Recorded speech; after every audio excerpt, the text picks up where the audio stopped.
आलू चाष आत्मनिर्भरशील हम ओडिशा आ पड़ोशी राज्य उपरे निर्भर करिब नै एहाकु पण करिसेंती सरकार आ सेथिपई आरंभ करिसेंती आलू चाष उपरे अधिक गुरुत्व आपण देखि परते वर्तमान समय आमे एभली एक जगार अछु जोउठी आम पछरे रहिछि आलू बस्ता बस्ता बिहन चाषी पाखरे एटा पहुँचेब चाषी आलू चाष उपरे अधिक ध्यान देबे अन्यान्य चाष अपेक्षा यही चाष को आग को बढ़ेबे कोउट ना कोउटी सबुले आलूर समस्या दूर करने सरकार जो पदक्षेप नहीं कोउट ना कोउटी प्रतिबंधक साजिला परी यही चित्रु देखा मिलूँ निश्चित रूप कहीपर जो बस्ता गुड़ाक रही आलूर 50 केजिया बस्ता भल बिहन पड़ोशी राज्य बा सरकार निजे यहाँ पैकिंग करके चाषी पाखु पठेवाई विभिन्न सरकारी अधिकारी हूँ कर्मचारी केन्द्र को पठे किंतु सामनार जो गदाही रही समय गड़ुची आलू चाषर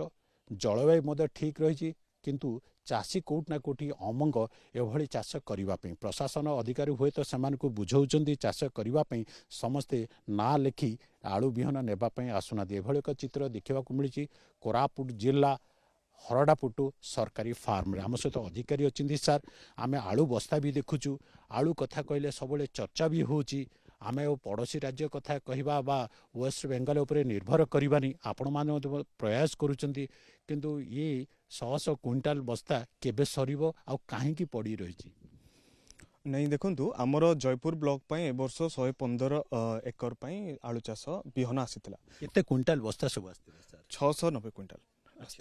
कौन कहते चाषी मैंने देखो अधिकांश तो बिहन आमर चाषी नहीं लगेगा आरंभ करदे जो अल्प किछि अच्छी से जो चाषी भाई मैंने आमर जो धान कटाकटी व्यस्त रही जाइए से ऑलरेडी से जहाँ डॉक्यूमेंट आवश्यक अप्लाई कर किछि दिन हाँ 2-3 दिन मध्य से सब आमर बिहन से नहीं जिबे बिहन लगेबा केबे एबे तो समय गड़ी गलानी वर्तमान अवस्था जमती अच्छी देखिले लागुनी जे से माने चाष करिवे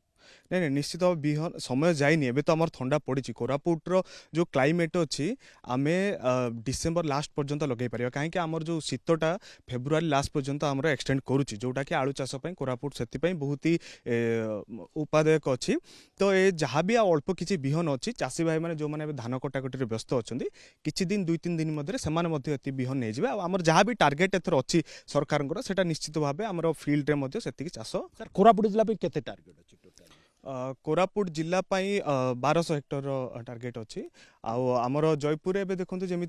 कौन हो धीरे धीरे चाषी भाई मैंने जोटा अधिक लाभ करवा फसल जमी लंका ये सब जिन चाष कर सहित आम विभिन्न प्रोग्राम रे जो आम बुझाऊँ कि आलू चाष देखो अल्प दिन में बहुत लाभ देवा चाषटे आपड़ करूँ सरकार बहुत सारा माने स्कीम अच्छे आपको भल बिहन जोगे दि जाऊँगी सर्टिफाइड बिहन जोगे दि जाऊँगी करूँ लाभ नियंतु विभिन्न जोटी जोटी आमको भी माने प्रोग्राम रे चांस मिलूँ आम कहूँ तत्सहित आम जी निर्वाचित माने मेंबर सब अच्छा आम ग्राउंड लेवल आम जनाऊँ आज्ञा आलू बिहन आसी जामी किंतु ना दौरान आसिक ने नहीं निश्चित भाव सबू चाषी तो केबे भी राजी हेबेनी किंतु जो जी आम आमर चेष्टा करूँ अधिकांश बिहन ऑलरेडी फील्ड रे लागी गलानी आउ भी आम आशावादी अच्छु 2-3 दिन मध्य बाकी जतिक बिहन अच्छी ताकू चाषी जमी कोड़ा खोसा ऑलरेडी करदे नहीं जी निश्चित ये अधिकारी निश्चित अधिकारी दायित्व में सब बिहन रही कि चाषी पाखे पहुँचब से तो या उपरे ध्यान रखी आम सहित चाषी अच्छे तुम मैंने सब कौन चाष आम तो प्राय कोरापुट जिलार धान आलू चाष करूँ कहीं आलू कहीं ना सार लॉस भी हो पारे ना हम कि केमती डर माड़ी बस हाँ से आम सहित जड़े आज्ञा अच्छा सार आपण मैंने अनेक चाष कर आलू चाष उपर सरकार जो पदक्षेप नहीं गोटे स्वागत योग्य पदक्षेप जो बिहन दौरान चाषी मैंने से चाष करेंगे सर कहीं माने मानुना मंगुना देखु सार कहले धान कटाकटी सरला चली से धान जमी रे आलू चाष हम कि आम जाणु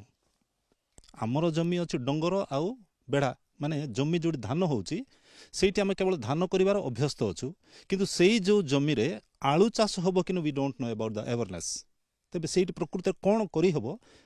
बिहन अच्छे सरकार आपण पाखु आसबार मुझे जापारे जो बिहन आसला बोलिकी मोर पर्सनाली कम आसती किसी खराब भावे ना निश्चित से तेज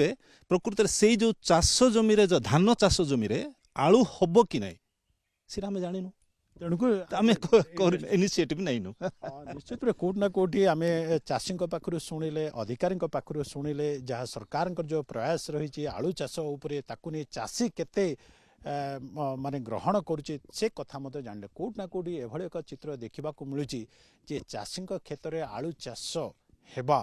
ଜମି ଓ ବିହନକୁ ନେଇ କୋଉଠି ନା କୋଉଠି ପ୍ରଶ୍ନବାଚୀ ବି ସୃଷ୍ଟି ହେଉଛି ଆମ ଜମିରେ ଆଳୁ ଚାଷ ହେବ କି ନାହିଁ।